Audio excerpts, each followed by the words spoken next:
I'm on question 12.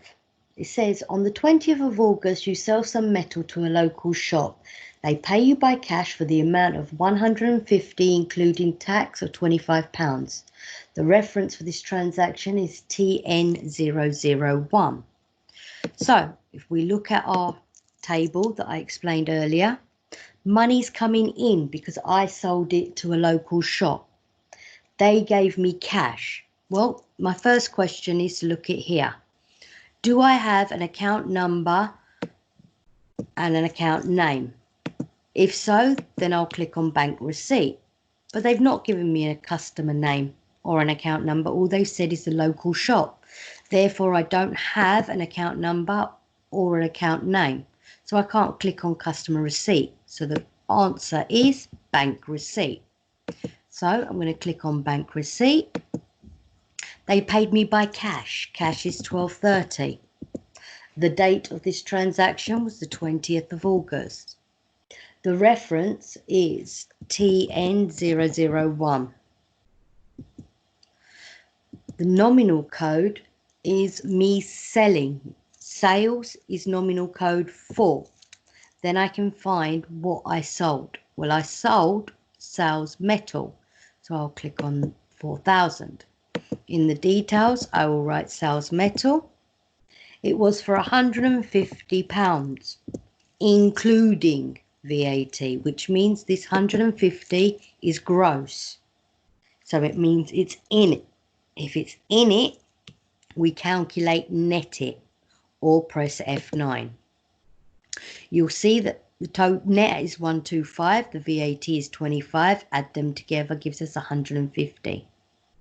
So I'll save that.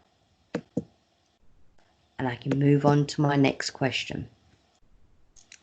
It says on the 20th of August, you make a payment to ANS Security, account number 109, for £290.58. So let's have a look at my table. It's saying I made a payment. So that means I'll be looking on this side of the box. It's telling me it was to ANS Security, account number 109. So I've got an account name as well as an account number. Therefore, I'll click on supplier payment. So back to Sage, supplier payment. I've got the account number, so I could type 109, but if I didn't, I click on the drop down and find what I'm looking for. When I found it, click OK. The date of the payment was the 20th of August. The check number is 101396. Do not ever type anything here. Never, ever, ever, unless the question says payment on account. So if the question doesn't say payment on account, then you must tab till you see payment. So do not type anything here at all, ever, unless it says payment on account. The reason being is we're paying an invoice and this is the invoice. So we need to write our figure here to equal that. So it was for 290.58, the same amount. So I could either type it in or I could say pay in full or press F3.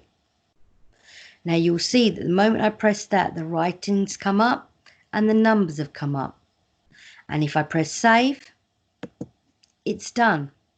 If I now click on 109 again, no check, no outstanding invoice is showing because I've already paid that with the check that we just done.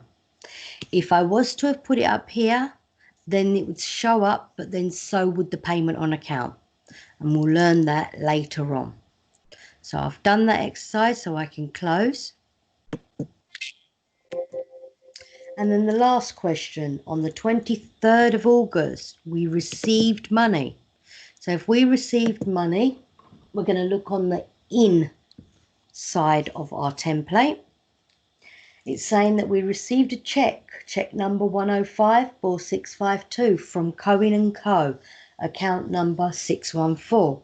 So again, we've been told it's a customer's name and we've got a customer number, so we'll click on customer receipt.